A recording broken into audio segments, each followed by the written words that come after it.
Just like demand is marginal benefit, supply is marginal cost. And again, supply is about businesses this time being willing and able to produce something.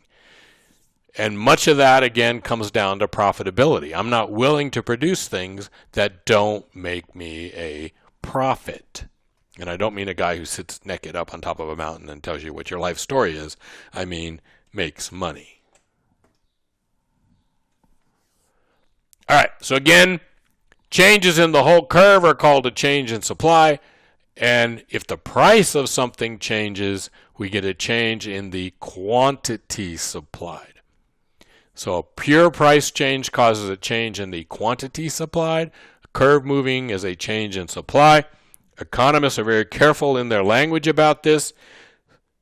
So we make sure that if you hear one of us say, supply has changed, that means the curve moved. And if we say, oh, there was a change in the quantity supplied, that means the curve stayed where it was and the price changed. Okay, so what shifts supply? And this is a good shifter. This is a 7-speed. What shifts supply? Number one, most important, the prices are the factors of production. The thing that's going to have the biggest effect on the profits of businesses are how much it costs them to buy their labor and their land and their capital, right? The factors of production, land, labor, and capital, the prices of those things are going to be the biggest shifters of supply. Prices of related goods matter too, and we'll talk about this more in a second as well. Future prices, just like consumers have to think about what the prices of things are going to be in the future, businesses have to think about it. If they believe that the price of steel is about to go up, maybe they buy a whole bunch now because they think it's going to go up later. I put two things in red here. The first of these is number of suppliers, and that's because I didn't give you that on a separate slide. So obviously the more businesses there are that are making something, the more supply of that thing there is. Right? That should be pretty simple to us, yes? The more suppliers there are of a product, the more supply there is. Technology, and we'll talk about that again in a second. And then what's called the state of nature. So if a hurricane comes through Louisiana, that affects the supply of products that are produced in Louisiana. If it's freezing cold in Vegas, people don't want to sit out at the pool. So what's going on in the world around us has an effect on what we supply, and that's called state of nature. Remember that the supply shifters are all about profits. They're all about profits. Okay? Supply shifters are all about profits. So let's think about Ford. Ford company makes cars, Ford. The profits of that SUV, if you buy that thing, or you're Ford and you're making that thing, right? You're building these SUVs in a factory. The profits of that depend on a gazillion things. Among the things that affects that profit is the price of steel, the price of aluminum, the price of rubber, the price of labor to work in your factory, the price of robots to build your assembly line and help you do your assembly of the vehicle, and the taxes that you have to pay. And taxes are a price, a cost of doing business. Okay? So those things plus a zillion more things affect the profits that Ford is going to make from that SUV, and therefore affect the Ford's willingness to supply that particular type of SUV. All right. So you're going to produce what makes the most profit. Related goods. Goods that use the same resources. So Ford for years has been making SUVs and cars. They're going to stop making cars. And Ford is only going to make the Mustang and the little tiny Fiesta or whatever that is. And all the rest of the cars they make, they're going to stop making. And in their place, they're going to make more SUVs and more trucks. Because they're making big profits on SUVs and trucks, and they're not making any profits on cars. They're going to stop making cars because they don't. Right? If you have a factory that's making cars and you're not making any money, and you could convert that factory to making SUVs or trucks and make money, you're going to convert that. So you're going to choose to put your resources where you can make the most profit. You still have a problem with scarcity, right? You can't do everything. So companies like Ford and General Motors are saying, hey, SUVs, trucks, that's where the money is. That's where our resources are going. There's this little dude in the middle of the picture here down at the bottom. That's a guy named Glenn Bell. He started a fast food chain called Taco Bell. You might have thought that word Bell came from something else, but it's actually the guy's name. So he starts Taco Bell in California, and he's making a lot of tacos, and he spreads out across the southwestern U.S., but then he decides that people in the central part of America, right, the Midwest and the Northeast, they're not going to eat tacos, and the people in the South, they're not going to eat tacos. So he puts resources into starting another fast food chain, which is called Wiener Schnitzel. So Mr. Bell decides Taco Bell isn't going to fly, and he puts his resources into Wiener Schnitzel. Over time, Mr. Bell figures out that, in fact, people across the whole of America will eat tacos. And he sells off his share of Wiener Schnitzel and concentrates on expanding Taco Bell across America. Okay? So you put your resources where you think you can make the most money. If you don't think people in Minnesota are going to eat tacos, you put Wiener Schnitzel there. Then you find out that people in Minnesota love tacos, and you sell off your Wiener Schnitzels, and you buy more Taco Bells. You expand your Taco Bell empire. Okay. This is a big deal. There's across the street from UNLV. If you've ever been across the street from UNLV, there's a Chipotle. That particular space started out as a Wiener Schnitzel, converted to a place called Teriyaki Shack, which then converted to a Dairy Queen, which then converted to Chipotle. So there's been 4 different restaurants on there. Each one, in theory, made more money than the one that came before it.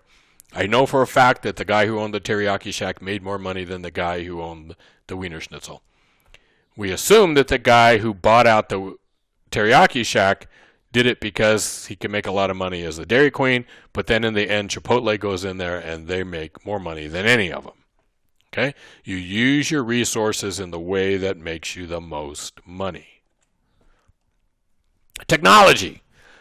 We know people complain all the time, oh, we're losing all our jobs to China. For every job we've lost to China over the last 20 years, we've lost 4 to automation. Think about Las Vegas and ask yourself, are we really going to need cab drivers in the future?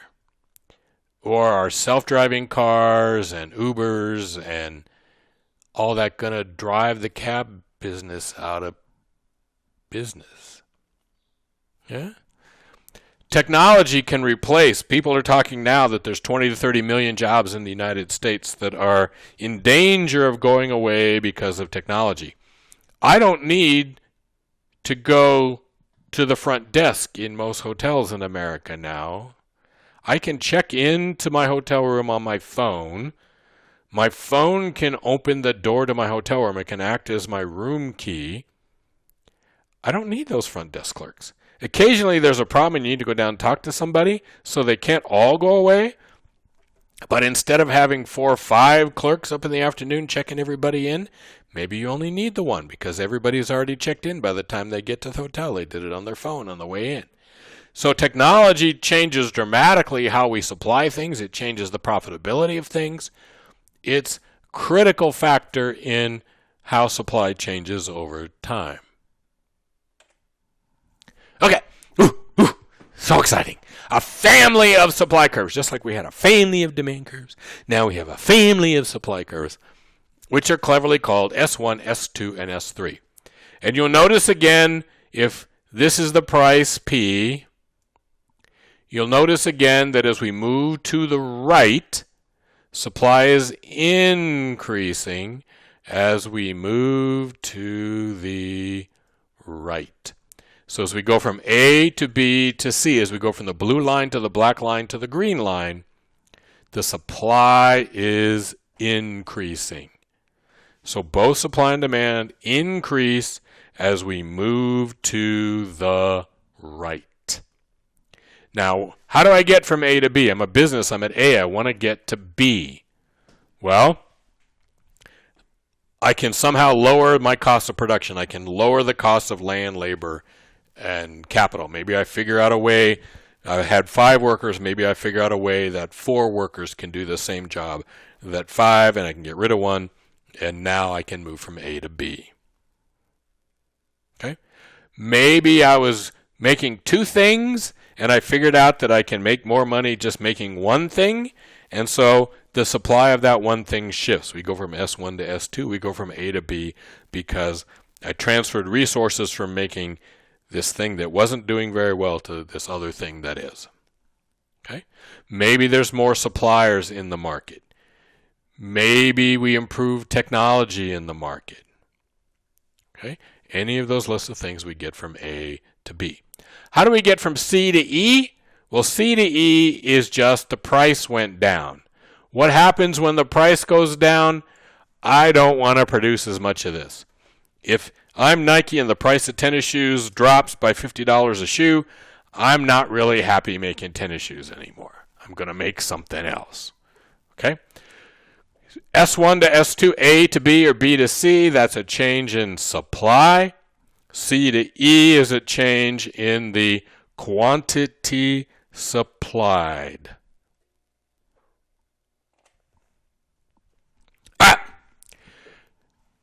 We have this beautiful word, equilibrium. Equilibrium is when there's balance in the system, when there's no natural tendency to change. Okay? Technically, equilibrium is when there's no forces acting on a system or when the forces acting on a system are equal. Equilibrium. Okay? There is in our supply and demand world one price, one magic price. And at that price, the quantity demanded is equal to the quantity supplied. There is a price where the amount that consumers are planning on buying is equal to the amount that businesses are planning on selling. One price where the quantity demanded equals the quantity supplied. 1. That's that price. That's right there. Right there. Where the 2 curves cross. Okay? There's a price, which we cleverly call PE, which is equilibrium price. And there's a quantity, which we cleverly call QE, which is the equilibrium quantity. It's the quantity demanded and the quantity supplied at the same time. At PE, the quantity demanded is equal to the quantity supplied, and we call that number the equilibrium quantity. It's the only price where that happens. At any other price, the quantity demanded and quantity supplied will not be equal, and the consumers and the businesses are going to change what they're doing because it's out of balance. The system is out of balance.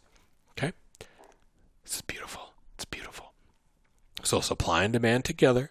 And again, this is the econ gang sign, right? The crossed lines, that's the econ gang sign. Everything in life is about these crossed lines.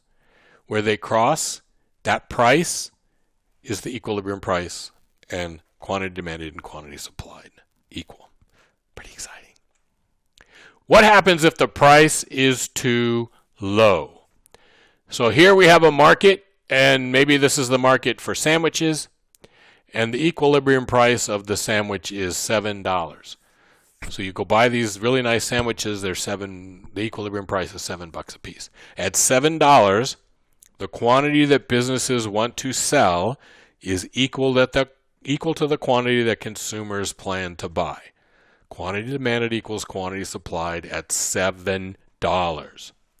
Now what happens if, for some reason, weird things happen and today the price is $4? The business says, okay, let's try $4.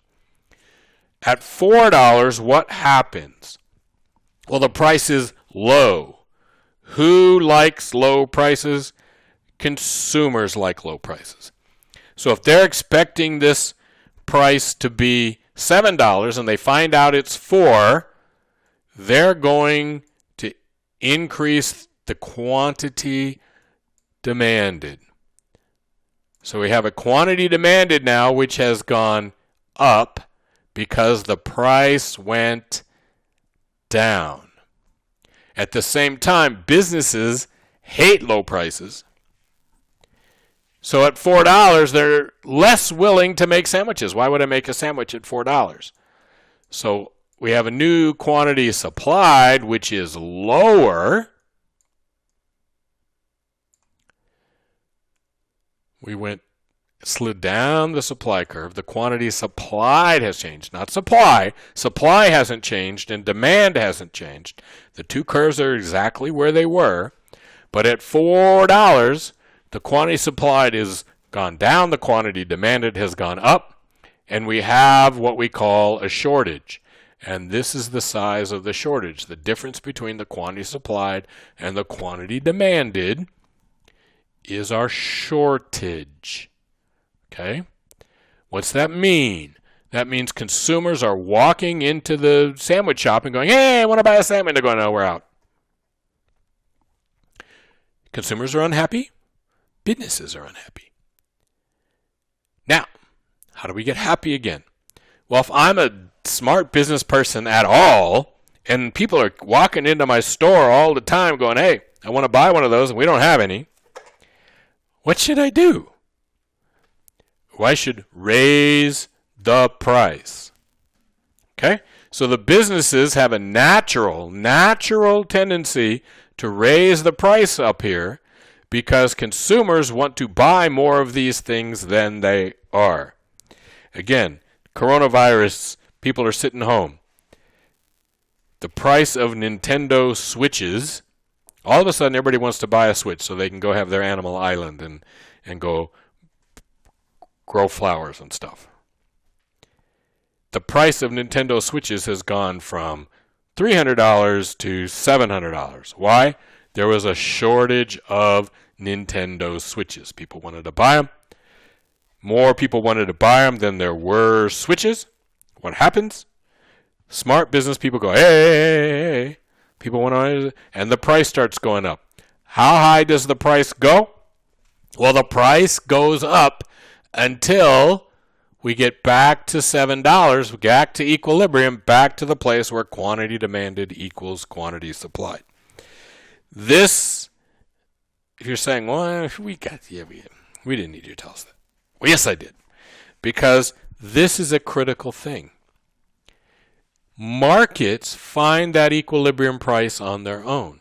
If we leave the market alone, it's going to naturally get to equilibrium. It doesn't take the government or somebody else to get it to equilibrium. If supply and demand works, and if it's left alone to do its thing, we'll get to equilibrium on our own. The system does it. Right? Market-based systems find their balance themselves. They don't need interference. This is Adam Smith's big deal, right? Before Adam Smith, economists were like, the government has to help. Adam Smith goes, no, the government doesn't have to help. In fact, the government needs to stay out of the way and just let the natural processes work. If we let those natural processes work, we'll get to equilibrium. It's beautiful.